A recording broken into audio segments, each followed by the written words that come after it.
آزادی اظہار رائے کے پیچھے چھپ کر پاکستان کی سالمیت پر وار نہیں کیا جا سکتا ہے۔ آزادی اظہار رائے کا یہ مطلب نہیں کہ قوم کی اخلاقیات تباہ کر دی جائیں۔ ڈی جی ISPR نے واضح کر دیا، کہا آزادی اظہار رائے کے پیچھے چھپ کر دوست ممالک کے ساتھ تعلقات کو نقصان نہیں پہنچایا جا سکتا۔ مزید انہوں نے 9 مئی کے حوالے سے کیا کہا، آپ کو سنوا دیں۔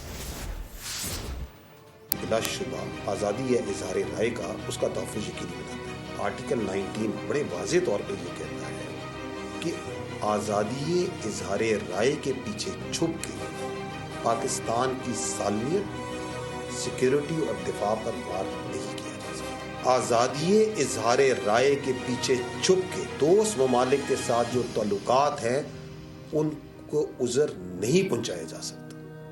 یہ بھی کہتا ہے کہ آزادی اظہار رائے کا مطلب یہ نہیں ہے کہ آپ قوم کی اخلاقیات تباہ کریں، آپ پبلک آرڈر اور امن و امان تباہ کریں، آپ اعلیٰ عدلیہ کے وقار کے منافی بات چیت کریں۔ تو جو آئین اور قانون پاکستان ہے وہ بڑا واضح ہے کہ وہ ریاست پاکستان کے خلاف پروپیگنڈے کی اور افواج پاکستان کے خلاف پروپیگنڈے کی اجازت نہیں دیتا۔ سبسکرائب کریں اور بیل دبائیں تاکہ کوئی خبر رہ نہ جائے۔